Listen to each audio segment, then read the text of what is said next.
আপনার জন্য খুশির খবর, বর্তমানে কিন্তু পুরো ভারতে সবার জন্য গভর্নমেন্টের তরফ থেকে একটি পোর্টাল কিন্তু লঞ্চ করা হয়েছে। সেই পোর্টালের নাম হচ্ছে সঞ্চার সাথী পোর্টাল। এবার এই পোর্টালের মাধ্যমে আপনি বিভিন্ন রকম সুযোগ সুবিধা পাবেন। সেই জন্য আজকের ভিডিওতে আপনাদের দেখাবো যে এই পোর্টালের মাধ্যমে আপনি কি কি সুযোগ সুবিধা পাবেন, অথবা কি কি বেনিফিট পাবেন এই পোর্টালের মাধ্যমে, অথবা কিভাবে রেজিস্ট্রেশন করবেন, তার A to Z পয়েন্ট নিয়ে আলোচনা করব এই ভিডিওতে। সেই জন্য ভিডিওটা প্রথম থেকে শেষ পর্যন্ত অবশ্যই দেখবেন মনোযোগ সহকারে, এবং আমাদের চ্যানেলে প্রথমবার ভিজিট করতে গেলে আমাদের চ্যানেলটিকে সাবস্ক্রাইব করে রাখুন এবং পাশে থাকা বেল আইকনটিকে অন করে রাখুন, কারণ আমরা এরকম রিলেটেড নিত্য ভিডিও নিয়ে আসি। তো চলুন আজকে ভিডিওটা শুরু করা যাক। তো প্রথমত এই অফিসিয়াল ওয়েবসাইটে চলে আসবেন, এই লিংক কিন্তু ভিডিও ডেসক্রিপশনে দিয়ে দেবো, সেখান থেকে ডাইরেক্ট এই অফিসিয়াল ওয়েবসাইটে চলে আসবেন। এখানে চলে আসার পরে এবার এখানে কি কি সার্ভিস আপনি পাবেন অথবা কি কি সার্ভিসের লাভ উঠাতে পারবেন একটু আপনাদের বলে দিই।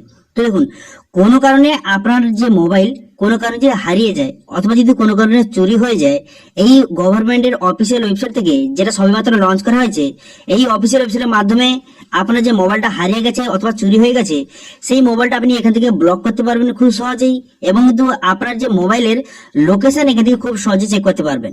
এছাড়া কিন্তু আপনার আধার নাম্বার দিয়ে কতগুলি আপনি সিম নিয়েছেন তার ডিটেইলস কিন্তু এখান থেকে খুব সহজে চেক করতে পারবেন। তো একে একে সব আপনাদের বলবো। প্রথম বলবো যে আপনার মোবাইল যদি কোনো কারণে হারিয়ে যায় অথবা চুরি হয়ে যায়, তাহলে সেই মোবাইলটা কিভাবে ব্লক করবেন অথবা আপনার মোবাইলের লোকেশন কিভাবে জানবেন, সেটা জানার জন্য এই অপশনে আপনি ক্লিক করবেন। ঠিক আছে, এই অপশনে আপনি ক্লিক করে দেবেন। এই অপশনে ক্লিক করে দেওয়ার সঙ্গে সঙ্গে আপনার সামনে এমআইডি পেজ কিন্তু ওপেন হয়ে যাবে। ঠিক আছে, এমআইডি পেজ ওপেন হয়ে যাওয়ার পর এবার যদি আপনার মোবাইল কোনো কারণে হারিয়ে যায় অথবা চুরি হয়ে যায়, সেই নাম্বারটা বা সেই মোবাইলটা ব্লক করার জন্য এই অপশনে ক্লিক করবেন। এই যে ব্লক, এই অপশনে ক্লিক করে দেবেন। এই ব্লক অপশনে ক্লিক করে দেওয়ার সঙ্গে সঙ্গে তারপর কিন্তু আপনার সামনে এমআইডি পেজ কিন্তু ওপেন হয়ে যাবে। হয়ে যাওয়ার পর তারপরে কিন্তু আপনার মোবাইলে যে সিমটা আছে সেই সিমের নাম্বারটা বসিয়ে দিবেন। তারপর কিন্তু আপনার মোবাইলে আইএমআই নাম্বারটা এখানে বসিয়ে দিবেন সঠিকভাবে। আইএমআই নাম্বারটা সঠিকভাবে বসিয়ে দেওয়ার পর তারপর কিন্তু এখানে আপনার যে মোবাইলটা হারিয়ে গেছে সেই মোবাইলের নামটা কি অথবা কি ব্র্যান্ডের মোবাইল এখান থেকে সিলেক্ট করবেন। তারপরে মডেল নাম্বার এখানে সঠিকভাবে বসিয়ে দেবেন। বসিয়ে দেওয়ার পর তারপরে যে আপনি মোবাইলটা কিনেছেন তার যে পারচেজ যে রিসিভ কপিটা সেটা যে আপনার কাছে থাকে সেখান থেকে আপনি আপলোড কিন্তু করে দেবেন। যদি না থাকে তাহলে কিন্তু আপলোড করার কোনো রকম প্রয়োজন নেই। ঠিক আছে, তো সঠিকভাবে আপলোড করে দেওয়ার পর এরপরে একটু নিচের দিকে আসবেন। নিচের দিকে আসার পর এবারে আবার মোবাইলটা কোথায় হারিয়ে গেছে তার কিন্তু প্লেস, এখানে স্টেট, ডিস্ট্রিক্ট, এখানে কিন্তু পুলিশ স্টেশন এখান থেকে সিলেক্ট কিন্তু করে নেবেন। করে নেওয়ার পর তারপর যদি আপনি পুলিশ কমপ্লেন করে থাকেন তাহলে কিন্তু পুলিশ কমপ্লেনের যে নাম্বারটা এবং তার যে যে একটা রিসিভ কপি, সেই রিসিভ কপিটা এখানে সঠিকভাবে কিন্তু আপলোড কিন্তু করে দেবেন। করে দেওয়ার পর এখানে সমস্ত ডিটেলস বসিয়ে দেওয়ার পর সাবমিট বাটনে ক্লিক করলেই তারপরে কিন্তু কিছুক্ষণের মধ্যে আপনার মোবাইলটা কিন্তু ব্লক কিন্তু হয়ে যাবে। মোবাইলটা একবার ব্লক হয়ে গেলে কিন্তু কেউ আপনার মোবাইলটা ইউজ করতে পারবে না। এবার যখন আপনার মোবাইলটা আপনি পেয়ে যাবেন, সে পেয়ে যাওয়ার পর তারপরে সেই মোবাইলটা আনব্লক করার জন্য এই অপশনে ক্লিক করবেন। এই আনব্লক অপশনে ক্লিক করে এখানে খুব সহজে আনব্লক কিন্তু করতে পারবেন এবং তার স্ট্যাটাস এখান থেকে খুব সহজে চেক করতে পারবেন। এবার মেন কথা হলো যে আপনার মোবাইলটা হারিয়ে যাওয়ার পর সেই মোবাইলের যে লোকেশন অথবা সেই মোবাইলের ডিটেলস জানার জন্য তো আপনি কি করবেন।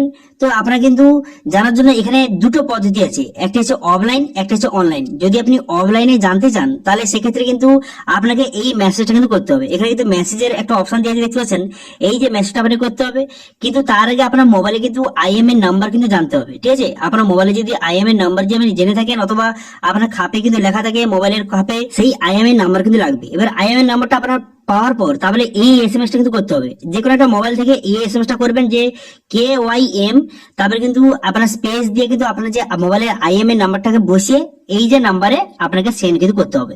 সেন্ড করলে কিন্তু আপনার মোবাইলের সমস্ত ডিটেলস এবং লোকেশন কিন্তু আপনাকে জানিয়ে দেবে। তো এটা হলো অফলাইন পদ্ধতি। এবার যদি আপনি অনলাইনের মাধ্যমে আপনি চেক করতে চান যে আপনার মোবাইল ডিটেলস অথবা আপনার মোবাইলে যে লোকেশন দেখতে চান, তাহলে আপনি কি করবেন, তাহলে আপনি এখানে দেখতে পাচ্ছেন ওয়েব পোর্টাল, এখানে দেখতে পাচ্ছেন ক্লিকের অপশন দেওয়া রয়েছে। এই অপশনে আপনি ক্লিক করবেন। এই অপশনে ক্লিক করার সঙ্গে সঙ্গে আপনার সামনে এমআইডি পেজ ওপেন হয়ে যাবে। এরপর আপনার মোবাইল নাম্বার এখানে বসিয়ে দেবেন। বসিয়ে দেওয়ার পর গেট ওটিপি বাটনে ক্লিক করবেন। আপনার কাছে যেই মোবাইল নাম্বার আছে সেই মোবাইল নাম্বার বসিয়ে দেওয়ার পর গেট ওটিপি বাটনে ক্লিক করলে আপনার মোবাইলে ওটিপি আসবে। তারপর কিন্তু আপনি ভেরিফাই ওটিপি বাটনে ক্লিক করবেন। ক্লিক করার পর তারপর কিন্তু আপনার আইএমএই নাম্বারটা বসিয়ে এখানে চেক বাটনে ক্লিক করে আপনার মোবাইলের ডিটেলস কিন্তু এখানে খুব সহজে চেক করতে পারবেন এবং তার যে বর্তমান ঠিকানাটা বা লোকেশনটা এখান থেকে খুব সহজে আপনি জানতে কিন্তু পারবেন। ঠিক আছে, বোঝা গেল। এরপরে আপনার যে আধার নাম্বার দিয়ে কতগুলি সিম নিয়েছেন বা আপনার নামে কতগুলি সিম আছে সেটা জানার জন্য এই অপশনে আপনি ক্লিক করবেন। এই অপশনে ক্লিক করার সঙ্গে সঙ্গে তারপর কিন্তু আপনার সামনে নতুন একটি পেজ কিন্তু এইভাবে ওপেন কিন্তু হয়ে যাবে। হয়ে যাওয়ার পর এরপরে নিচের দিকে আসবেন। নিচের দিকে আসার পর এখানে কিন্তু আপনার মোবাইল নাম্বার বসিয়ে দেবেন। যেইটা বর্তমানে আপনার কাছে মোবাইল আছে, যে নাম্বারটা আছে সেই নাম্বারটা বসিয়ে দেবেন। যেটা আপনি আধার কার্ড দিয়ে যেই নাম্বারটা নিয়েছেন, বর্তমানে আপনার কাছে যেই সিমটা আছে সেই নাম্বারটা বসিয়ে দেওয়ার পর তারপরে ক্যাপচাটা বসিয়ে এখানে ভ্যালিডেট বাটনে ক্লিক করবেন। ঠিক আছে, ভ্যালিডেট বাটনে ক্লিক করার সঙ্গে সঙ্গে এখানে কিন্তু কিন্তু ভ্যালিডেট হয়ে যাবে এবং কিন্তু আপনার যে এই নাম্বারে কিন্তু একটা ওটিপি যাবে। সেই ওটিপিটা এখানে সঠিকভাবে বসিয়ে দেওয়ার পর লগ ইন বাটনে ক্লিক করবেন। লগ ইন বাটনে ক্লিক করে দেওয়ার সঙ্গে সঙ্গে আপনার সামনে পুরো লিস্ট কিন্তু শো হয়ে যাবে যে আপনি আধার কার্ড দিয়ে কতগুলি সিম নিয়েছেন আপনার নামে, তার লিস্ট কিন্তু শো হয়ে যাবে। এর মধ্যে আপনার যেই নাম্বারটা নয় অথবা যেই নাম্বারটা আপনার বন্ধ হয়ে গেছে সেই নাম্বারগুলি এখান থেকে আপনি ডিলিট কিন্তু করে দেবেন। আপনারা সবাই জানেন যে আপনি যদি 6 মাস বা 7 মাস যদি একটা সিম না ইউজ করেন তাহলে কিন্তু সেই সিমটা বন্ধ করে দেয় এবং সেই নাম্বারটা কিন্তু অন্য কারো নামে কিন্তু হয়ে যায় অথবা অন্য কেউ কিন্তু সেই সিমটা নিয়ে নেয়। তো সেইভাবে আপনি যদি নাম্বার এরকম কিন্তু বন্ধ হয়ে যায় সেই নাম্বার কিন্তু এখান থেকে আপনি ডিলিট কিন্তু করে দেবেন। ঠিক আছে, বোঝা গেল? তো এইভাবে খুব সহজে যদি আপনার কাছে যেই সিমটি নেই অথবা যেই নাম্বারটা আপনার নয় বর্তমানে সেই সিমটা যদি এখানে নাম্বারটা থাকে অথবা যদি ডিলিট যদি না করেন তাহলে কিন্তু অন্যরকম প্রবলেম হতে পারে। সেই জন্য কিন্তু আপনার নামে যেই সিমটা নয় অথবা আপনার কাছে যেই সিমটা বর্তমানে নেই সেই নাম্বারটা এখান থেকে খুব সহজে ডিলিট কিন্তু করে দেবেন, অবশ্যই কিন্তু ডিলিট করবেন। তো সেই জন্য নট মাই নাম্বার অপশনে ক্লিক করে এখানে রিপোর্ট বাটনে ক্লিক করলে এখান থেকে কিন্তু ডিলিট কিন্তু হয়ে যাবে সেই নাম্বারটা। ঠিক আছে, তো এইভাবে খুব সহজে এই যে গভর্নমেন্টের অফিসিয়াল পোর্টাল বর্তমানে লঞ্চ করা হয়েছে, এই পোর্টালের মাধ্যমে আপনার মোবাইল যদি কোনো কারণে হারিয়ে যায় অথবা চুরি হয়ে যায় এখান থেকে খুব সহজে ব্লক করতে পারবেন এবং সেই মোবাইলের লোকেশন এখান থেকে খুব সহজে দেখতে পারবেন এবং আপনার আধার কার্ড দিয়ে কতগুলি সিম নিয়েছেন তার ডিটেলস কিন্তু এখান থেকে খুব সহজে দেখতে পারবেন। তো এই গভর্নমেন্ট যে এই পোর্টালটা বর্তমানে লঞ্চ করা হয়েছে এই পোর্টালটা খুবই গুরুত্বপূর্ণ একটি পোর্টাল। এবার এই পোর্টাল সম্বন্ধে আপনার যদি কোনো রকম কোয়েশ্চেন থাকে অথবা এই পোর্টাল সম্বন্ধে আরো কিছু জানতে চান অবশ্যই কিন্তু কমেন্ট করে জানাবেন এবং সঙ্গে আপনাদের এই পোর্টালটা কেমন লাগলো অবশ্যই সেটাও কিন্তু কমেন্ট করে জানাবেন। ঠিক আছে, তো এটা ছিল আজকের আপডেট। ভিডিওটা ভালো লেগে থাকলে ভিডিওটা লাইক করে দেবেন এবং ভিডিও কিন্তু বন্ধুর সঙ্গে শেয়ার করে দেবেন এবং আমাদের চ্যানেলে প্রথমবার ভিজিট করে থাকলে আমাদের চ্যানেলটিকে সাবস্ক্রাইব করে রাখুন এবং পাশে থাকা বেল আইকন থেকে অন করে রাখুন, কারণ আমরা এরকম রিলেটেড নিত্য ভিডিও নিয়ে আসি। আজকে ভিডিওটা এই পর্যন্তই, দেখা হচ্ছে নেক্সট ভিডিওতে। Thank you.